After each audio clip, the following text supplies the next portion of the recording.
Slide down. Slide down. Give me your hand.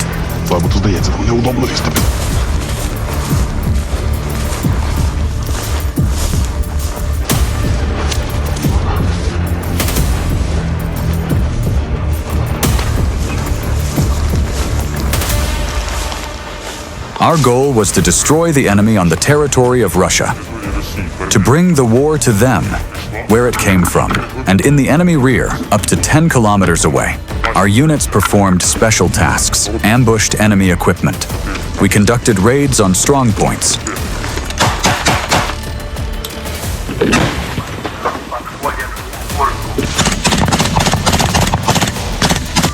Mined roads.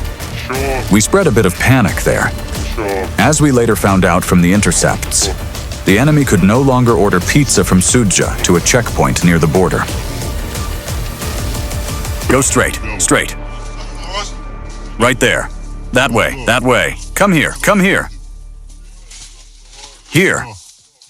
Go that way. Hey, move that way. Raise your head. Go there. Next, move forward. Right shoulder, right ear, and cheek. You just got burned. Nothing's bad. Don't be afraid. We're from Ukraine. You'll live. And most importantly, this happened a few months before the official launch of the Kursk operation.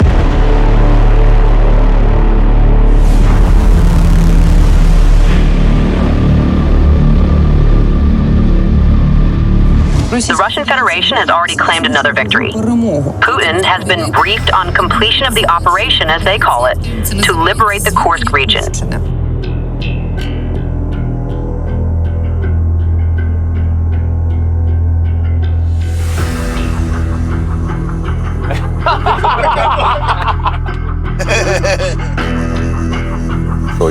I've been waiting for this raid for a very long time. Long time. Roughly speaking, since Donbass, since 2015. I wish they could experience all this shit for themselves. But,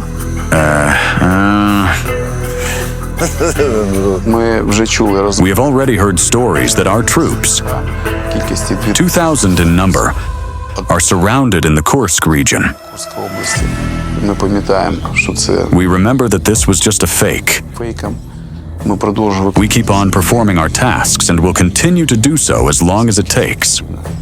They have been given deadlines, and not just once, to push Ukrainian forces out of the Kursk region before the US elections. Then, by the new year, the deadlines get shifted all the time, and they throw more and more of their reserves in here. You know, usually, after they say that they have destroyed us, some 3 to 5 days later their prisoners get into our hands. It's kind of surreal. We do not see any intention of the enemy to stop shelling our settlements. If you look at the Sumy region, some settlements have been utterly destroyed. Thus, I don't think that we can somehow foresee the end of this operation. Поздравляю весь личный состав всех воинских подразделений, принимавших участие в разгроме неонацистских формирований, вторгшихся на российскую территорию в Курской области. We are currently here in the Kursk region. We are on the Kursk axis. Right now, we're on the Kursk axis. On the Kursk axis.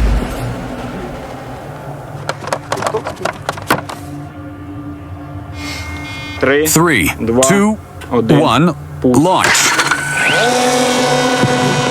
The situation is difficult. The good thing is that we are still holding on. We are a pain in the ass for them. They failed, even though they deployed quite significant forces, and these forces were grinded down. We've already knocked some brigades out of action twice. But despite all this, we are holding on. The soldiers are holding on. Everyone understands why we are here. Everyone realizes that it is better if they destroy their settlements, not ours. In general, our grouping of forces is conducting a defensive operation. However, our brigade is performing offensive tasks. We are destroying the enemy who is attempting to carry out their actions. Of course, in order to drive us out of this territory, thanks to our soldiers, he fails to do so. They counterattack, break through our lines. Then we make a counterattack to regain the positions. So it's quite dynamic in some sectors. Spirit is high, as it always is with paratroopers. Our morale never drops. It only grows. We get manpower replenished, build up, hold the line, and destroy the enemy. Thus, we are in a good mood, so to speak. The spirit and character of our guys keeps them going. Because quite capable units are fighting here. These are airborne assault troops. These are really guys who deserve respect. The Marines. And we, the 225th Separate Assault Battalion, which has been fighting on all critical axes. The enemy is trying to create a so-called buffer zone along the settlements of Novenka, Basivka, Loknya, Yunakivka.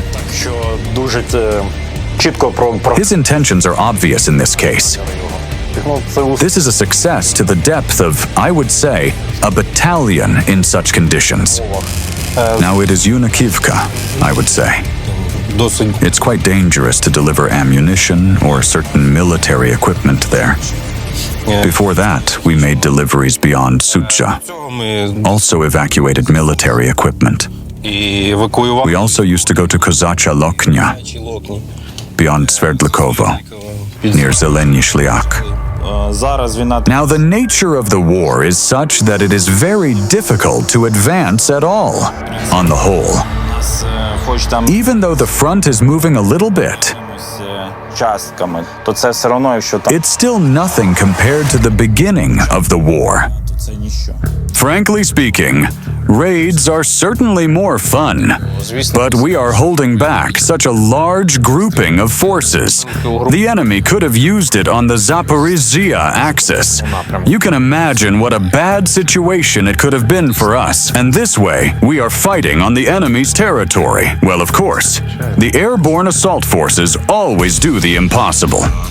Well, in the first place, it is due to the courage and professionalism of the personnel involved in the Kursk operation. The combat readiness of these personnel is a key to the fact that we still can fulfill the task set by the commander-in-chief on this axis. Of course, in the context of the ongoing negotiations on a one-month ceasefire, we see that the enemy is actually increasing the intensity of hostilities, bringing in new units, and increasing the number of troops on this axis. Because, for the enemy, the liberation of this territory is a matter of principle.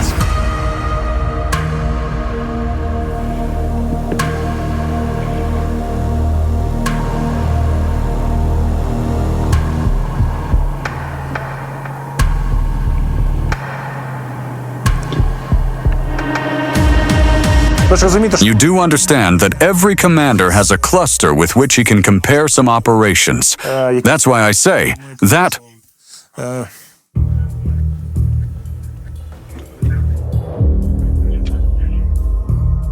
Give it to me.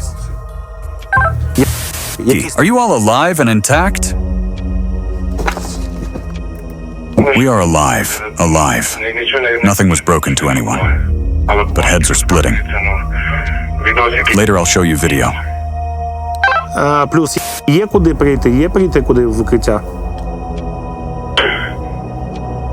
We were just thinking about working, or who the knows, but not today, that's for sure, because there's nothing left. There is all up here. As for the combat work, negative. Seek cover, we'll evacuate you when it gets dark.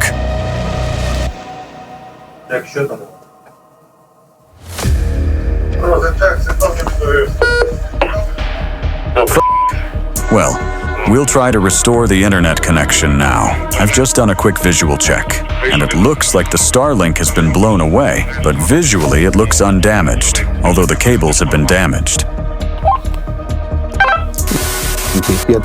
Okay, look, try to calm down. Catch your breath, seek some cover, stay in cover for an hour or two, and then come back to your place. See what's going on. Do you copy?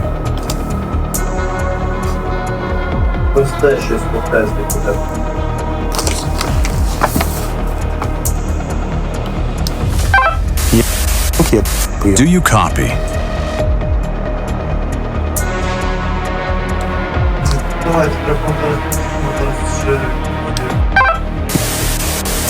Do you copy?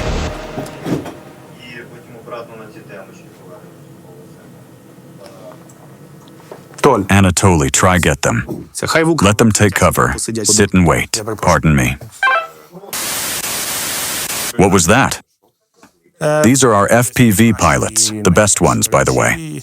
And the orcs are really annoyed by them. And this is the third glide bomb into their area in one day, specifically into their area. The first time the house from above burned down, but they survived. Now they got hit again, but everyone seems to be alive. They just got contusions. Glide bombs, glide bombs, glide bombs, each and every day. If we take my battalion specifically, at least 10 glide bombs landed. Then there was a short break. This was when the security service of Ukraine, along with the Special Operations Forces, inflicted a fire attack on the warehouse where those glide bombs were stored, and they destroyed some of them. After a while, the enemy started dropping them again, and the intensity began to increase. The enemy has concentrated its most capable brigades here. More than 60,000 of his troops have been fighting specifically in the Kursk region for more than 9 months. All kinds of units fought against us here. The 34th Motorized Rifle Brigade, the 22nd Motorized Rifle Regiment, and their 76th Air Assault Division. It is here in full force, but it was supposed to take part in the offensive in Zaporizhia region. Certain units of the 98th Airborne Division, which fought on the Bakhmut axis, and the 155th Pacific Naval Infantry Brigade. Execute Ukrainian prisoners. That was the order from the Russian command. Russians shot Ukrainian soldiers in the Kursk region. The 155th and 810th were deployed here, our old adversaries from Krinky. Many of the call signs that were there we can hear in the radio intercepts again. This is a historically important enemy for us.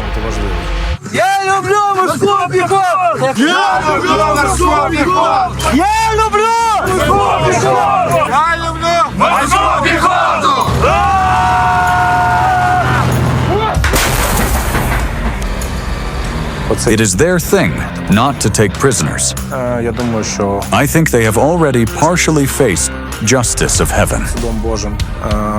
And I hope that it will catch up with them in the future. Well, I think everyone has seen these videos, where they treated our prisoners and dead soldiers extremely brutally. The others, however, there was one of the battalions of the 810th Brigade attached to them. They immediately put their hands up and surrendered when soldiers of the 155th were eliminated. You're from the 155th Naval Infantry Brigade. I've been here for only 2 months. And what did they tell you before you were deployed here? Not to take prisoners, that's all. When we took them prisoner, there was no violence in their eyes. They were trying to intimidate us in this way, to instill some kind of panic and fear. But as I said, we have known them since Krinky, so this is not new to us. Who are you? Moskovchenko Alexei Alexandrovich. I'm from St. Petersburg, the 810th Brigade. What was your role? Assaultman. 810th Naval Infantry Brigade. I was taken prisoner on April 6, 2025, by the Special Operations Forces of Ukraine, for which I am grateful for the preservation of my life. The 155th ceased to exist when we came. It was wiped out near Nova Ivanivka, went out for replenishment, got replenished, came back in again, got wiped out, and is now somewhere for replenishment. So, this will be their 3rd replenishment. Fuck up another one!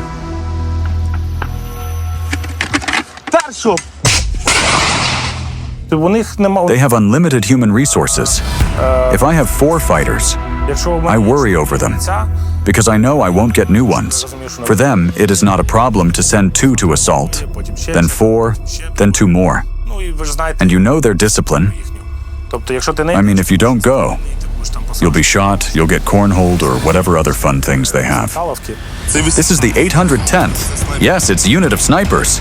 They were driving UAZ car. Remember we destroyed them in the field? Fierce devils or so-so? No, they're just pathetic. Where we are, there is victory, and they ended up lying in the field. They rush in, get destroyed, lie in the field, rush again, get destroyed again, and so on, until they are completely wiped out. So they're worried about the offensive. When they get prepared for the offensive, they say, yeah, up, we're going to attack. Tomorrow we're going to die. Something like that. Here, well, they follow their standard cannon fodder tactics that has already been described by everyone. Small assault groups, they don't spare them. Well, they have a task to accomplish, and that's it. That is, they do not regard the personnel as a subject. They have a specific task to be executed. From a psychological point of view, assaults.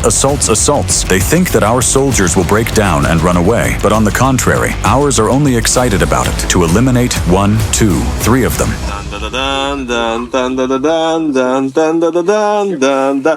There you go! There was such position. I won't name it, but there were a lot of assaults on this position. And there were more than 100 Russian soldiers lying around that position, just lying dead in the field like that. A massive Russian assault in the Kursk region. The Russians were assaulting in 6 waves. The enemy engaged about 50 armored vehicles. And our soldiers burned tens of millions of dollars worth of enemy metal. But they have no problems with manpower. No one is playing democracy there. The accounts of the prisoners indicate that at the level of the district police department, the task is set to find and mobilize a certain number of people. That is, a plan is set for each local police officer. For example, 10 recruits. And they go around, pick them up, come up with some criminal cases, and so on. They threw me into a meat grinder, and I owe it to the Ukrainian soldiers that they saved me. To be honest, I was so happy. They gave me first aid there. They brought a stretcher and took me off the battlefield. They are being replenished regularly, but they run out of soldiers faster. Currently, most of those we take prisoners are mostly convicts. Where are you from? I'm convict, conscripted from a high-security penal colony. What were you in for? Theft. I'm housebreaker. Where are you from? Name? Sergei Nikitin. Born in 1999. Which brigade? 155th Brigade. Both of you? Yes, from prison. So the soil here will be fertile in 50 years. And we are good at destroying them here. We have adapted. Do you copy? Copy. How are you doing? We're fine. We have found basement and sitting here.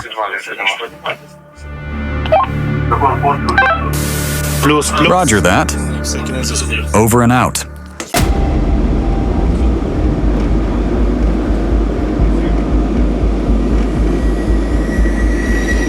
In winter, the fighting in the Kursk region continued. It never stopped. The fighting was of such a dynamic nature that we were both defending and counter-attacking. Despite the enemy's significant advantage, the combat conditions were really difficult. First of all, the enemy had a complete practical advantage in the air. Flocks of Russian unmanned aerial vehicles such as Orlan and Supercam, were constantly hovering over the firing positions, adjusting artillery fire, targeting high-precision ammunition, including enemy airstrikes. А воно падає вниз. Воно щось.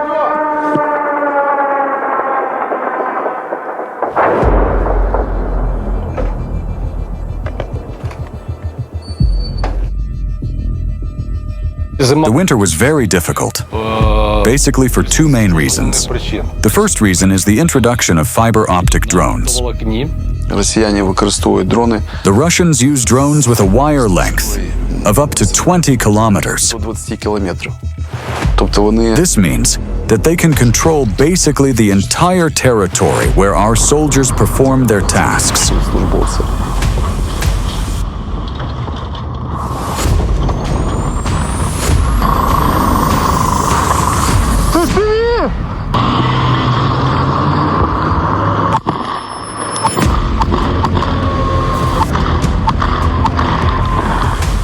They are already burning vehicles in Pisarivka. It's 10 kilometers from Pisarivka to the border. І, звичайно, в першу Of course, logistics is the main target of these attacks. логістика.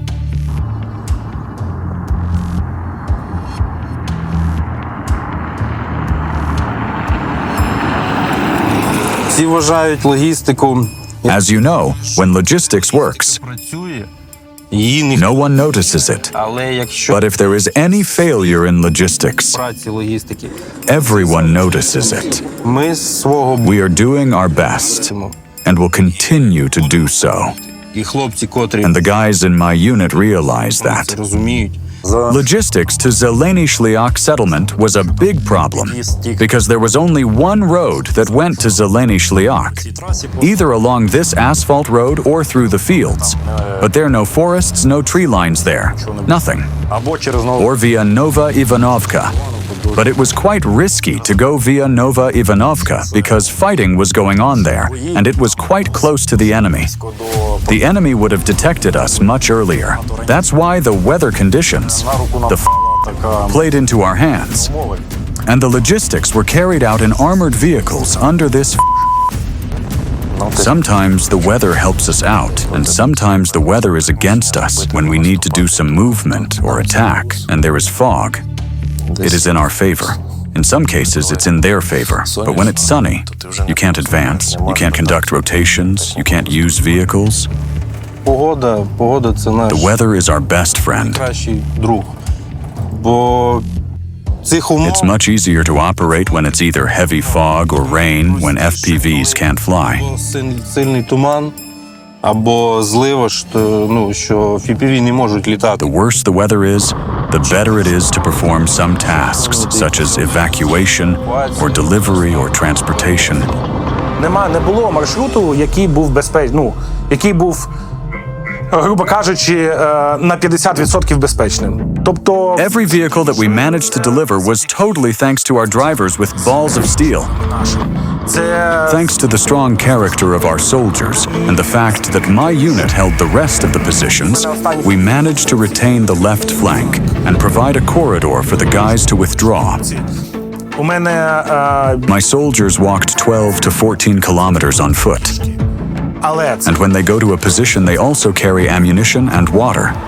They walked along a hollow, and you know it was winter, so there was mud everywhere. Sometimes it took the soldiers 2 days to get to their positions. там 2 доби у бійців.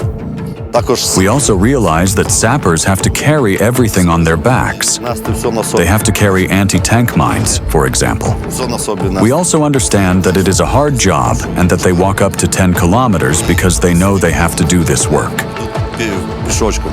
Тому що не знають, що їм потрібно And зробити. I appreciate that. Дуже приємно.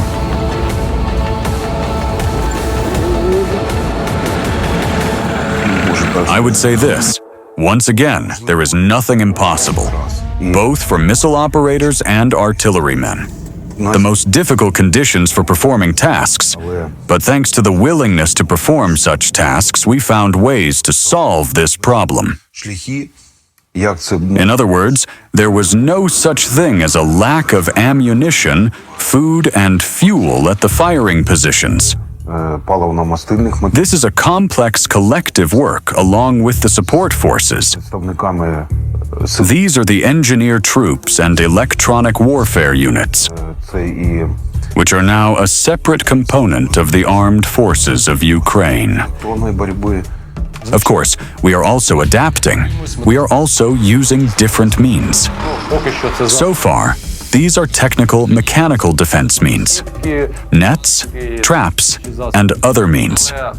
But the process of developing electronic warfare means to fight fiber optics drones is also underway.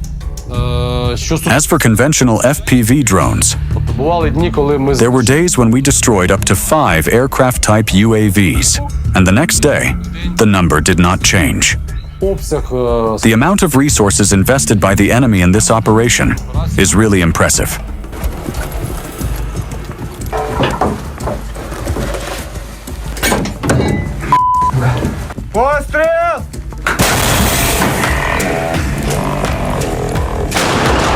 Ця зона This area has always been a zone of intense fighting. тоді It was no coincidence that Putin engaged units of the North Korean army because he really had a shortage of manpower.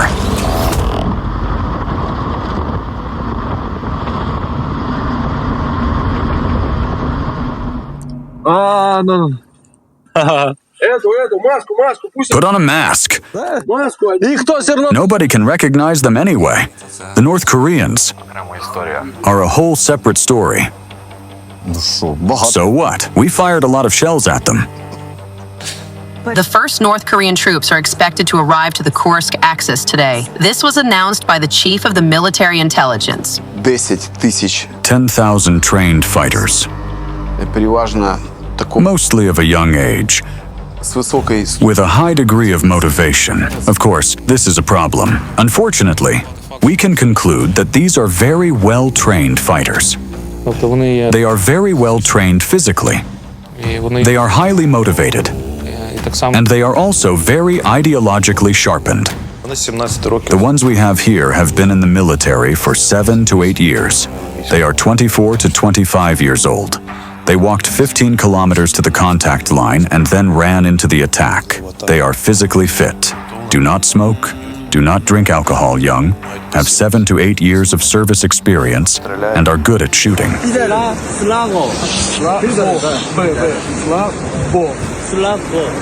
російські військові. Russians use them in the vanguard. Вони виступають That is, штурмових. they are used as assault units on the most difficult axes. And what is the Korean combat experience? The last Korean War was the US-Korean War. This is how they fight, basically, based on the experience of World War II. 함께 연결돼. 우리가 지휘관에게 보여주면 할 거야. 훌륭하다. 네가 정말 아름답다. Their first attacks were large in terms of scale. The number of personnel involved. They attacked in groups of 50 to 100 soldiers. There were 120 of them on one field. It looked like an invasion from a movie about World War II.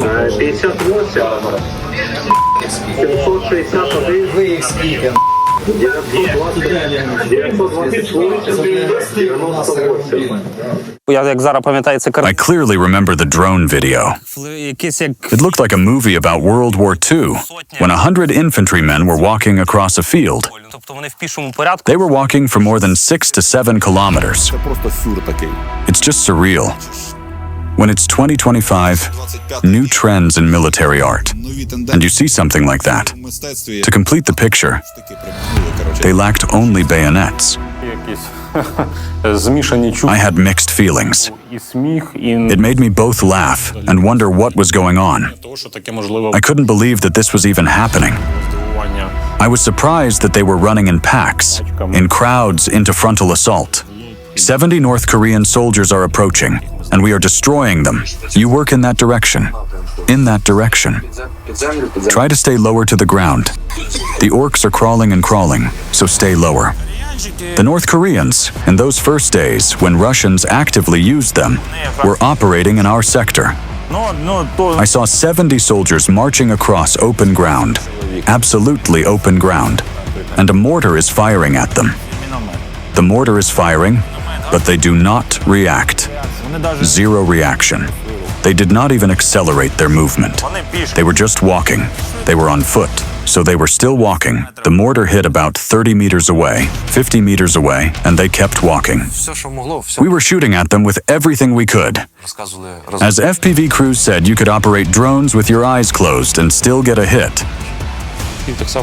Their reaction to the UAVs was also quite strange. Then we realized that they were Koreans, because they looked at the drones in surprise and did not try to run away. Well, let's just say that the adjustment was minimal.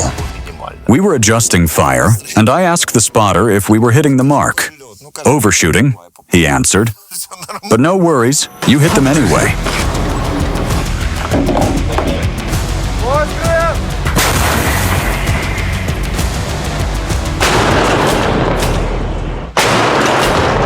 After one wave got destroyed, they sent the next wave.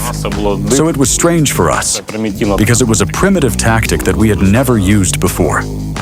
We had up to 6 our soldiers on positions there, and 20 North Koreans were advancing on them. We destroyed them all, and not even 2 hours later, 40 new Koreans were already running there. Turn around! Turn around! At that time, we already understood the specifics of the North Koreans' actions, how they operate. It was, let's say, a phased operation. During the battle, we destroyed about 6 North Korean fighters. DNA samples have been collected. One of them was very seriously wounded. Unfortunately, he would not have survived. And when we searched the bodies, we found a notebook with tactics for acting against drones. The goal of the Koreans is to gain modern combat experience. They all have documents saying that they are some kind of buryats or something. But, well, it's obvious that they are not buryats. They get dressed like Russians. They get armed like Russians, too. Their equipment and uniforms are all ours, all Russian. Weapons are ours, ammunition are all ours. The attitude towards them is more loyal than towards us. Unlike us, they are well supplied with the equipment and ammunition. At first, they did not realize where they had come and why. According to the Russian prisoners, the Koreans are raising riots there. They did not expect such losses. They did not expect that the Ukrainian troops could put up such a strong resistance, that on average, a company of Korean soldiers get killed every day. There are numbers, thousands of their dead and wounded. There are certain intelligence data on their dead, in hospitals, and wounded. North Korean troops have been withdrawn from Kursk region due to huge losses. This was reported by the New York Times, citing its own sources. North Korean soldiers have not been seen on the front line for more than 2 weeks. This could be due to losses caused by the disorganization and lack of cohesion of these units. Recently, we have seen that the next batch of North Koreans has probably arrived. Because, first of all, they are better trained. They use entirely Russian tactics. That is, they operate as part of small assault groups. And of course, the losses among them are also very high. And taking into account the dead and wounded, it was at least 2 brigades.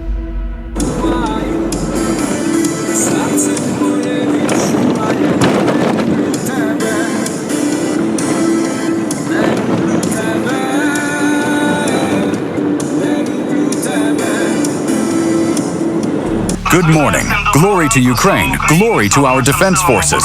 Death to Russian invaders. We are starting with the most important news events of this morning. Boys, warriors, children. But those children became men so quickly that... From the eldest to the youngest. This photo was taken in 2023. Was it during a vacation? Yes. My wife convinced me to go to a photo shoot. The youngest was only 7 years old. Now she is graduating from the first grade.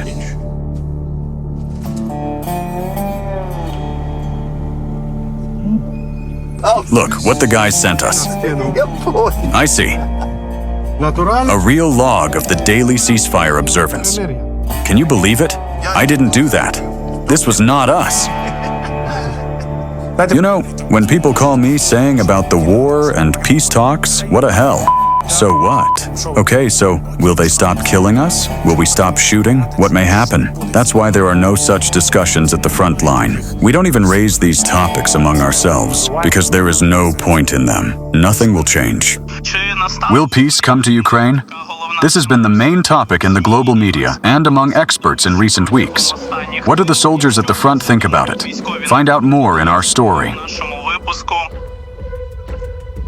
To be honest, I didn't see anyone on their side wanting peace. Missile attack on the city of Sumy. 2 rockets hit the city center. At least 20 people have been killed. Well, this does not look like peace. We feel so much pain for Sumy. The death toll in Sumy has risen to 31, including 2 children, the State Emergency Service of Ukraine reported. 84 people, including 10 children, are wounded. Russians hit with a cluster munition rocket. The number of Shahed attack UAVs after the start of these negotiations. Well, I would call it terror. Do you know the history of the war between the Finns and the Soviet Union? When Finns signed a ceasefire agreement, the next day the Soviets destroyed an entire town with artillery. We need to study history to understand what peace with orcs means. Yes, that's what I'm saying. I don't believe in anything, because there is nothing. And when they tell us what the situation is now, no, we have our work to do. Our job will not change. To survive, to kill, to fight. So until there is some kind of rational outcome, everything will continue as it is. If there is a truce, it's great. When there is a ceasefire, everyone stops shooting. That's right, we don't shoot, they don't shoot, everything goes away, we sort it out. As a military man, this issue is clear and straightforward for me. The war needs to last as long as it takes to protect Ukraine's territorial integrity and its people. Of course, I wouldn't talk about any deadlines or a finish line, because, as we see, despite all the processes, the enemy is only stepping up its pressure in this area. That is why we, as military men, will do our job as long as the situation requires. Do you copy? Let's go work.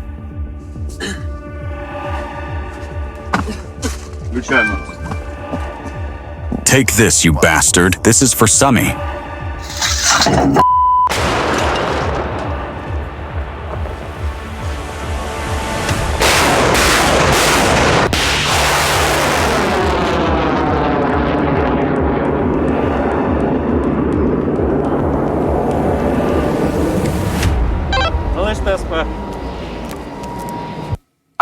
Can you describe to my Western audience the why the Kursk operation? Do you think in the end it was worth the time and effort? Let's speak like this to defend our country and show Russian that we very skillful and we can attack in every place in every their territory, and it's possible for us. And if it's getting worse for Russian, for sure, it's from my side. And from another side, I don't know, because I am simply company commander.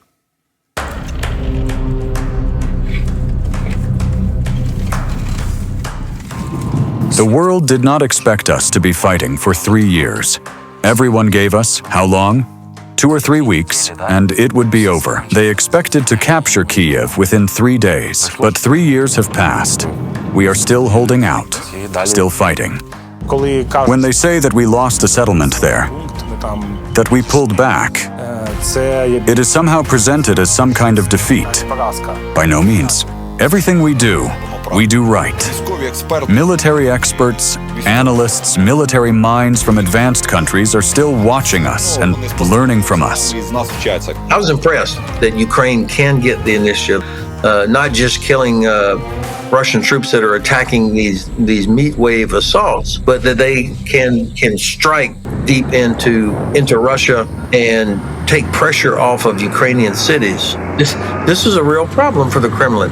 Russians are not unbeatable. As the chief of the Russian General Staff said, the entire fate of the special military operation is being decided here in Kursk. We have a historic mission.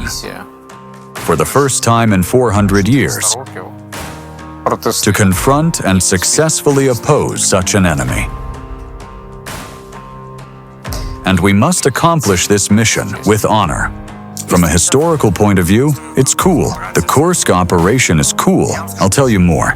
Even in the middle of the operation, there was such a moral uplift that we were destroying Russians on their territory. We launched the attack where the enemy did not expect us. This was one of the few nice, well-thought-out moments in the entire war. We showed everyone that they are not that capable. The second strongest military of the world, as they say they are not. The defense forces have advanced in the Kursk region of Russia. Russians complain about huge losses in the Sumy and Kursk regions. The brigade destroyed 6,000 troops here, and so, give or take, some units destroyed more, some less, if we speak about the airborne assault forces, plus the ground forces units and the special operations forces. I believe we definitely destroyed over 20,000 enemy troops here. That is a fair number, no lies. And we don't take missile strikes into account. The North Koreans were massively wiped out by HIMARS cluster missiles. The artillery soldiers have once again demonstrated their strength and courage to the world. All their work is definitely rewarded and will go down in the history of the modern armed forces of Ukraine missile troops and artillery. In your opinion, how can the West and the people who will read and watch our conversation help contribute to a Ukrainian victory? How they should help us, or what? Yeah. Give us long-range missiles. Just for sure. Like Germany will give us the Taurus. We need Taurus. We need Tomahawk. We need Scalp. We need every this shit.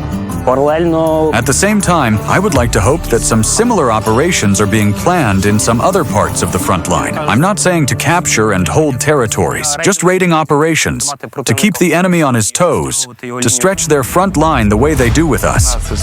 You know, war is all about surprises.